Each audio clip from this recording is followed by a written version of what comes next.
Hello, welcome to the Trews. I'm Russell Brand, host of the Trews. Trews is true news. The news, if it were true, if you can imagine that. Subscribe here, subscribe here. Today we're going to be with our friend and malevolent uncle, Bill O'Reilly, and he's going to teach us why everything in your life is your fault as an individual. There's no such thing as society, particularly not if you're a black person. With us, PBS guy Tavis Smiley. So where am I going wrong here, Tavis? A few places. Not enough time to go all the places that you're wrong. Well, Jesus, Bill, I mean, we're going to have to start early in your childhood. We've not got time to address how radically wrong you are, but let's just focus for this few precious seconds on how you're wrong with this issue. Democrats continue to take the black vote for granted.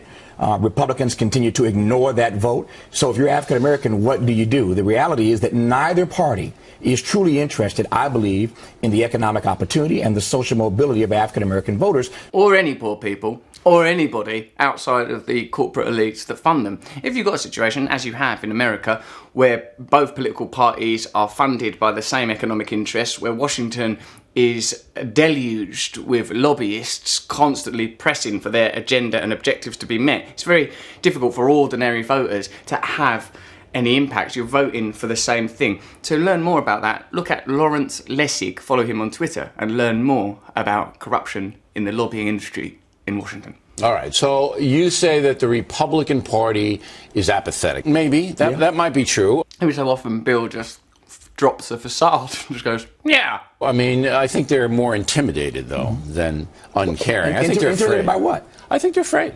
I think they're afraid of black people. Are black folks scared? Are they scary? No. The white Republican power structure is afraid of black Americans. Bill? What do you say? They don't know how to treat them. They don't know how to speak to them. Stop saying them, Bill. Stop saying them. They don't know anything about the culture, and they don't want to be called a racist bigot, so they stay away. But why does that make you scared as opposed to being interested in understanding? Well, because I'm one of the primary propagators of these ideas, and my livelihood depends on these kind of divisions. They feel it's not worth the trouble, the few votes they might siphon off. Siphon off? It's not worth the trouble. That's how democracy works. We're not about to siphon off a few votes by caring about our fellow man, to whom we have a great debt. But it's not worth it. It's not worth it for a few votes, so just fuck it, just leave them. To get involved in it, that's how they feel. I know that for a fact. He knows that for a fact. I know that. I'm actually friends with people that are quite high up in the Republican Party, and that is it. I mean, that's again, Bill, actually, quite a lot of the time, Bill's telling you the absolute truth. It's not that Bill's a liar. It's just he believes in a perverted truth. White privilege still exists today because even if you have an Ivy League degree, even if you have job experience, these stories abound every day. You can have all the same credentials I can have, the same credentials as Bill O'Reilly, and you still get the call back for the job, and I don't. But you have the good job. Oh, we're talking me. Yeah, you just said you. You have a good job. I am one individual. Oprah is one individual. Right. Bill Cosby's one individual. Barack Obama's one individual. You all have good jobs. But these all you individuals, Obama, Oprah, you've all got great jobs. So what is the fucking problem? You got your great jobs. Now shut up. When my friends in Levittown hear the word white privilege and that we in Levittown had privilege being raised there, they laugh. They openly laugh at that because it was such a hard scrabble existence, and the blacks who lived in Hempstead, a couple of miles away, they had a hard scrabble existence too. We thought, as long as we focus our negativity on that community and they focus theirs on us, we never need to address that just a few miles away there's countless billions being held by a tiny, tiny consortium of individuals. The problem is the people over there in that community. Theoretically, I know what you're talking about. But it's not theoretics, though. It's not theoretically. It's in actuality. See, politically, socially, economically, the numbers bear out the fact that if you happen to have less melanin in your skin, the chances are that you'll do better. And the odds are you'll do better, but it isn't because of white privilege. Yeah, I agree, but it's for this new reason that I'm about to invent. This is going to be good. What is it? Because you're smarter? No. Because you work harder? You just asked me. You want me to answer? Tell me why. It's a collapse of the black family. It's a collapse of the black family. Some reason, the black family, that thing, it collapsed. I don't know why it collapsed. It's not that there was any external pressure on it. or any condemnation or unequal opportunities or any of that. Just for no reason, the black family, it just went in like a souffle. Maybe someone opened the other door. That's the reason. And I'll tell you this. Tavis there sort of reached that sort of sort of a blissful state. Like, oh, Bill, no, Bill, you're so close to understanding. The black family that you speak of must have clapped as a result of something. It can't be nothingness that causes a family. Think about your own family if it collapses. Oh yeah, right, there was pressure, my dad lost his job, they couldn't get on, they couldn't afford to pay for the hospital. Oh yeah, no, if things do affect things. Bill basically, his argument is, things don't affect things. Every major corporation in this country has outreach to minorities. They want minorities. Every college has outreach. They're in New York City here, you can go from preschool through your graduate degree and never pay a dime if you're a minority. Yeah, if you win some kind of fucking Hunger Games lottery, it's not the normal life. It's not like the normal life. Bill, what is your argument? What is Bill's argument that there's no such thing as white privilege? That's what he's saying. He's also saying there's no such thing as economic privilege. By virtue of his arguments, he's sort of tacitly admitting that all these things are real. Bill is a small, and I think actually quite adorable, part of the machine that holds the status quo together. Bill is part of the machine, political, corporate and media, that just whenever truth comes, go, no, shit, truth, get that down, don't let people communicate, don't let people get together, otherwise we're fucked here at the top. Anything that emerges, that challenges that ideology, that challenges the status quo, will be repressed. Watch out for things that happens to. And I will go back to the fact that it is about the disintegration of the African American family and the not having supervision on the children. There's no supervision on the children. You're in a black family. Okay, you're the dad, maybe. I don't know. You're Bill Cosby. You're Oprah. I don't know which one. Maybe they're married. I don't know their personal circumstances. The children are over there. Maybe it's Rudy from the car. I liked her. Or Urkel or something. Something happens over outside. It's a riot from other black families. You look away, the child's unsupervised, it does its own riot. Deterioration of a family. Thank you very much. That's Bill O'Reilly. You have to get educated.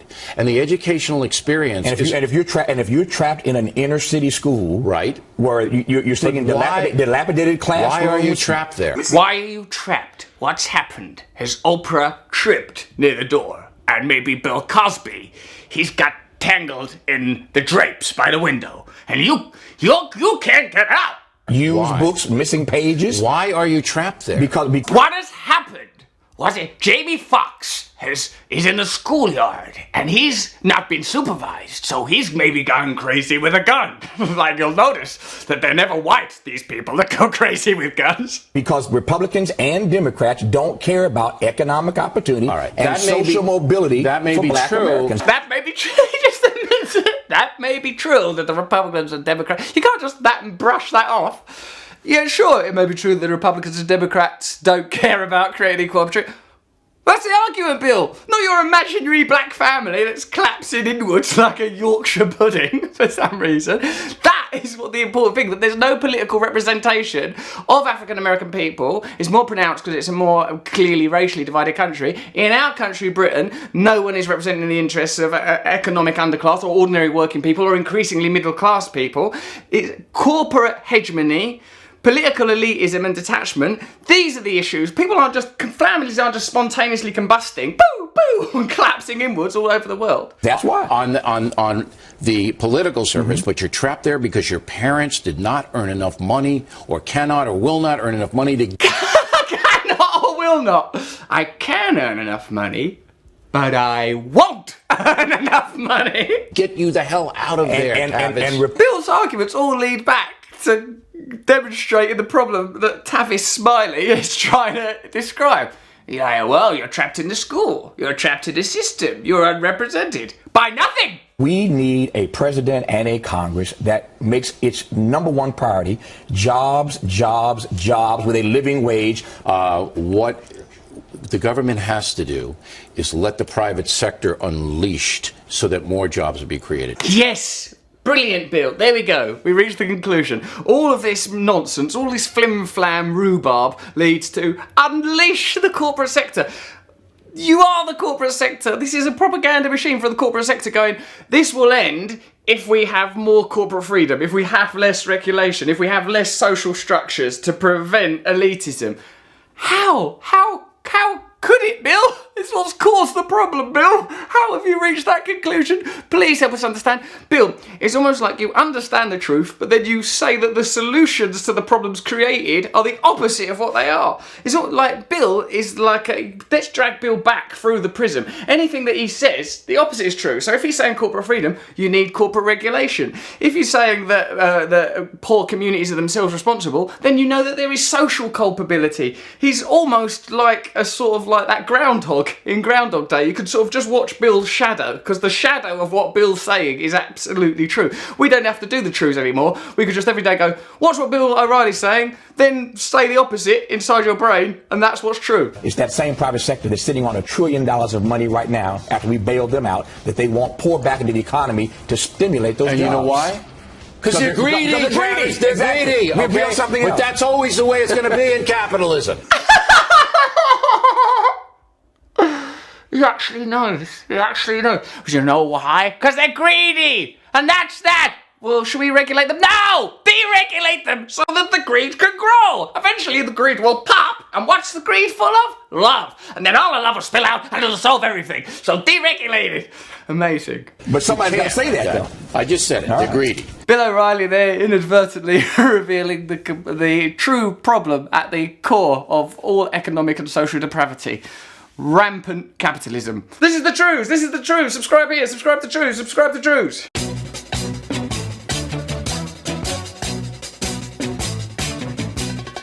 Nose is a tool that is abused to fool you and to leave you scared and confused.